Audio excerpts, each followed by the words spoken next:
What's the most cold, calculated thing you've ever done?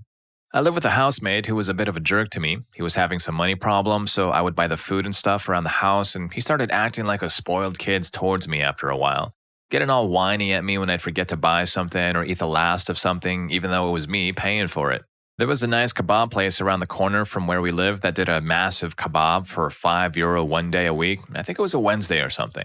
Anyway, he's walking down to get a kebab for himself, and we pass each other in the hall, and I ask him if he could pick one up for me too. I try to hand him money, and he snaps at me for absolutely no reason. No, screw you, walk down yourself and get your own. So I was like, all right, I'm going to get revenge on this jerk when the opportunity presents itself. A few weeks later, we ate some undercooked chicken and both got some food poisoning. We were pretty much taking turns using the bathroom all day because we both had a bad case of the runs. I Google ways to treat it and I find out that the banana juice makes it better and orange juice makes it worse.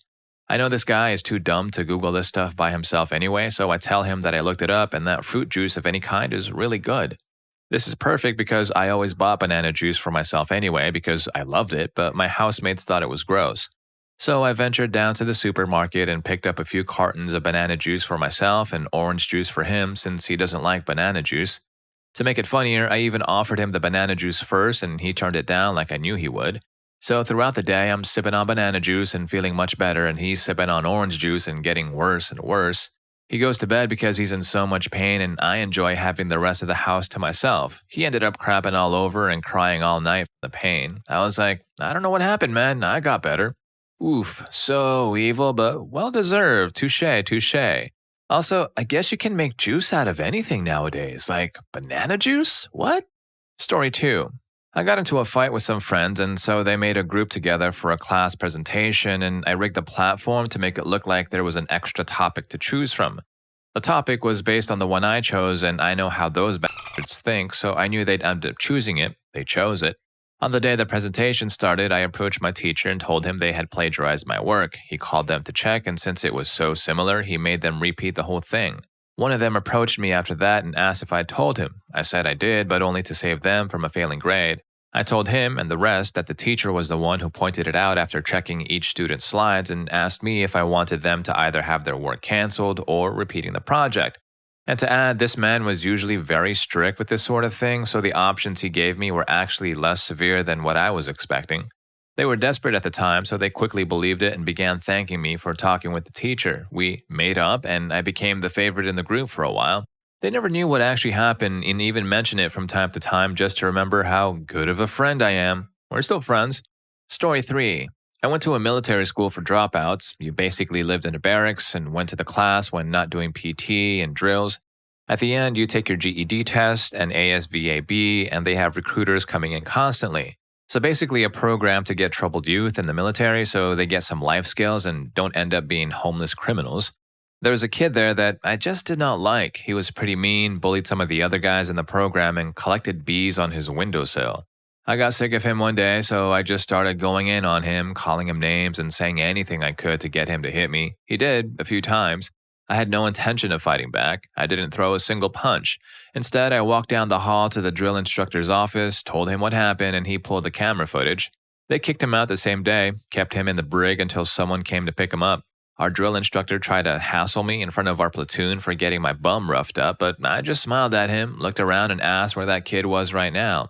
I don't think he realized what I'd done until that moment. I graduated and joined the Air Force. No idea where that kid went. I do regret it, a bit, because maybe his life turned out bad for the missed opportunity. On the other hand, that kid was a frickin' bully and nobody missed him. Story 4. This one is in my cookie jar. 2019, met a girl, 21 female, who was in a toxic, cruel, and dangerous relationship with 28 male. They started dating when she was young. She was depressed, anxious, and suffered with relationship issues, friendship, family, etc. So one day, she told me she was in love with me for, quote, for the first time I know what love is and I'm freaking scared. So a normal person would simply go away because that's what you should do. So what I did, made her fall deeper in love with me, created a net of trust for her. Both her and her BF wasn't from the city. They moved to start the marriage life, so I found people who would make her feel better, safe, and that she could rely on. I was basically her therapist for the whole year, a thing that she hated. All therapists, by her words, quote, don't want to know what you have, they just listen and do nothing. Helped her with her studies. We were from the same class, so it was more of us both studying together. That, plus her friends from the net, started to talk with her about how dangerous, toxic, and possessive her BF was. It all worked like a charm, and I was so amazed it all worked. But as everything, there were problems I needed to handle. My family is toxic. Her BF knew what I was doing, so he started to follow me and threaten me and my family. I got burned out in July that year. Sadly, I also got feelings for her, which just made things a bit harder in the end because it isn't every day you hear someone say, I did everything just so I could stay with you. In the end, she moved out of the city, broke up with him, dated me for a month, and the pressure from her family, plus mine, made us incapable of handling a long distance relationship. She is happy, as far as I know, and that's what matters. If I remember correctly, she found someone who isn't a jerk. She got way better, and I'm proud to be one of the reasons for this story. And hey, Ocean, I will never forget you. Aw, that's pretty sweet. And a sweet name, too. Ocean? Deep stuff. May we all help others find love so that we can do the same for ourselves, too. Now, on to the next story. Story 5. In 8th grade, my class did a mock trial. I was selected as a wrongdoer. My task was to stick a sticker on the victim at some point, and I was given a plastic knife as the weapon but didn't have to use it. Basically, the only goal set was for me to try and get away with it, and boy did I. First step was getting myself on the defective team, which was very easy. Then I selected someone in class I didn't think was really bright. He was always up first out of science class because of the seating arrangement, so I made sure to rush out with him. I palmed the sticker sleight of hand style and patted him on the shoulder in the hallway, then remembered I forgot my stuff, went back to the class and joined the rest of the crowd so I'd have witnesses that I was nowhere near the victim. His passing was discovered like 10 minutes later. Then I planted the weapon in such a way that it would fall out of the prosecuting attorney's locker in front of everyone between classes. I also severely misled my fellow detectives about evidence. We ended up arresting a very random girl who was later acquitted. When I told my story after the trial, I was pretty proud, but there was sort of a resounding what the heck reaction from my classmates and even the teachers a little because my plan was so diabolical, detailed, and successful. I think I actually kind of freaked my classmates out a little too. Whoops. Story 6. When I was younger, I was big into this online game and someone scammed me out of a few $100s worth of items. This was in the early days of MMO games, well before they were popular with the arrival of World of Warcraft and other similar games. This was also at a time when cybersecurity was minimal. You could get into someone's email address with very little information, and there were no timeouts or account locks if you input the wrong information. There were no requirements like uppercase, lowercase, number, and symbol for passwords. I made several accounts online and stalked him on AOL until he finally bit and started talking to one of them whom he thought was a girl. I was able to use social engineering to get his pet name, birthday, and other revealing information, then hacked his email. From there, I was able to reset his password for the online game and log into his account.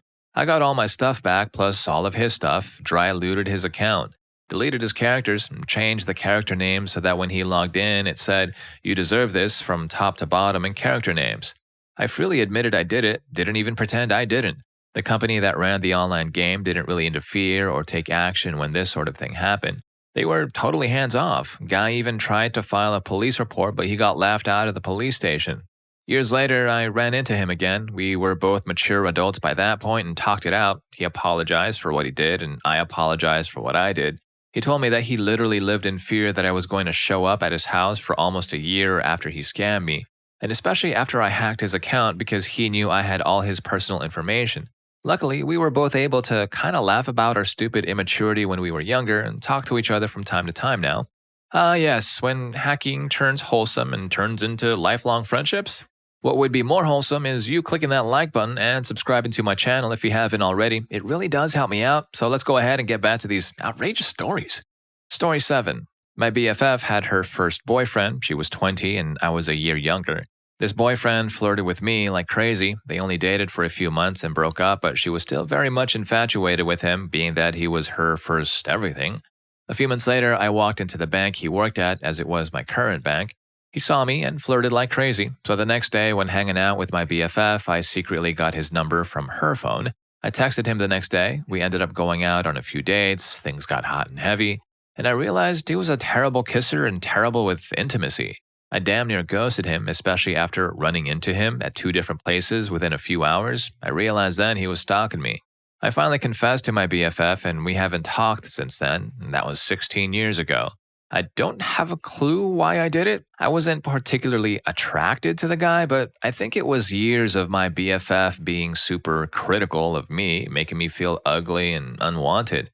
She had massive jealousy issues in high school. She had been madly in love with my big brother, and he was nice, but never had any attraction to her. When her brother and I started getting flirty and I tried talking to her about it, she tried to tell me it meant nothing. He was like that with everyone. And that made me so insecure, thinking he didn't actually like me at all.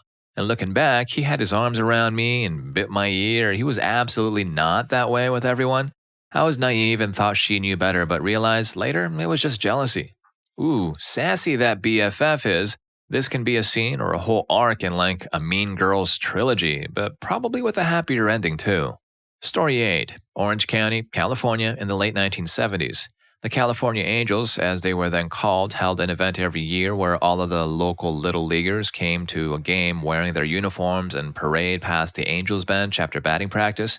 So anyway, one time after all that had gone on and the game had started, my brother and I were up on the top deck paying no attention to the game, and we noticed that at the very top of the seating area there was a gap that you could look down all the way to ground level. We noticed a spot that was about 30 feet above a condiment station on the concourse just below where people would load up their hot dogs. We went down there and grabbed a plastic bottle of mustard, brought it back up, and waited.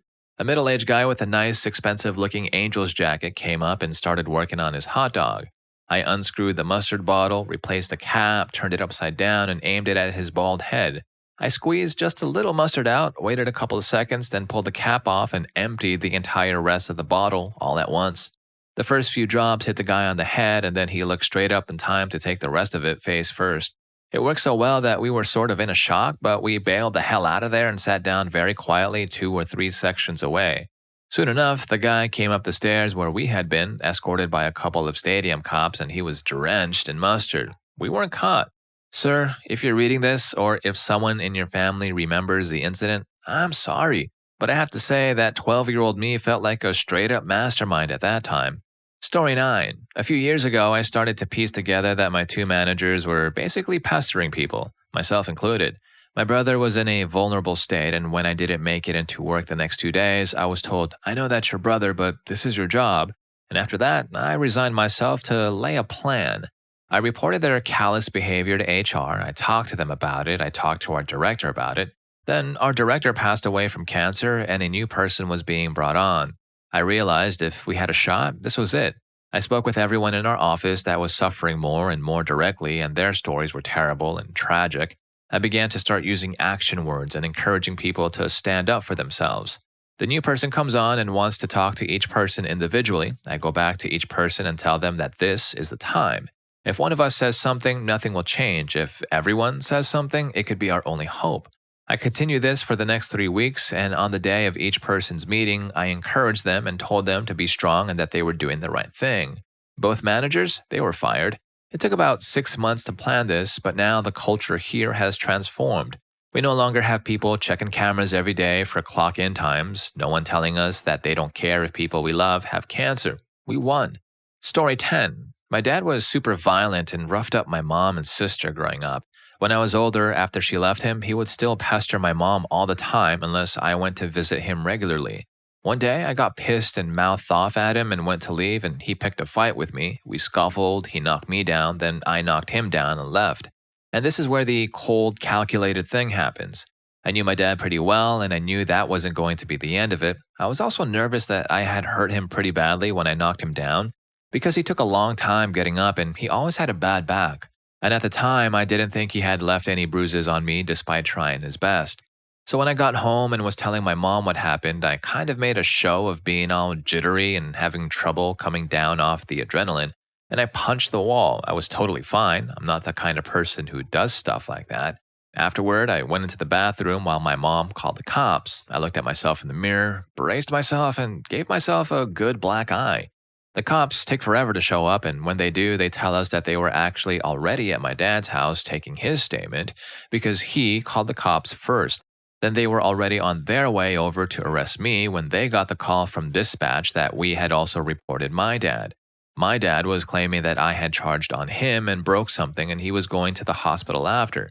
The cops checked my knuckles for red marks and asked me if I had punched my dad, and my mom piped up. and told them that I had punched the wall earlier. They saw the shiner starting and took pictures, then they left. My dad's x rays came back and he was totally fine. The cops arrested him and charged him based on my black eye. It was the first and only charge he was ever charged with, despite having nearly ended my mom more times than I could count, and roughing my sister up when she was a kid, too. He spent one night in jail, and when he was convicted, they made him take an anger management class. As the days went on, it turned out my elbow was actually kind of messed up, and I didn't even know it. If I had known that at the time, I might not have done the eye. Anyway, it's the most dishonest thing I've done, and I'm sure someone is already whining about false accusations in the justice system or whatever. But I swear, I don't regret it. When you grow up like I did, you do whatever you need to do. You don't take chances and just trust the cops. The system never did the right thing until that day. And years later, after my dad passed and I was going through his old files, I found the police reports from that day. Apparently, my dad had requested a specific cop, and he had thrown an absolute fit and cussed them out when they sent someone else. I recognized the cop's name as being the guy who had shown up basically every other time something happened when I was a kid. My wife recognized the cop's name as being the guy at the local diner who made the most derogatory comments whenever she was waitressing as a kid. Holy crap, and my apologies for another movie reference, but this is like Gone Girl, Gone Boy. But man, that dad and his cop buddy, may they have lived lives full of regret. Story 11. My mom used to call me in a very specific, notable way so that I could find her in a crowd of people. Well, these girls in elementary school started calling me that way in the hallway to mock me. Because my mom had done it since I was a toddler, I would immediately whip my head around every time and they'd laugh. Teachers did nothing, counselors did nothing, so I got a notebook and had my entire class of 80 people sign it for fun. Then at the top, I wrote, "Sign here if you think Taylor is gross." Then I gave it to her and she cried. For clarity, Taylor was the lead bully who told all the other girls about how my mom would call me, and we used to be friends at one point. And hey, if you like these stories, I got some more for you. This one, check it out. YouTube thinks you're going to love it. I'll catch you in this video, and thank you for watching this one.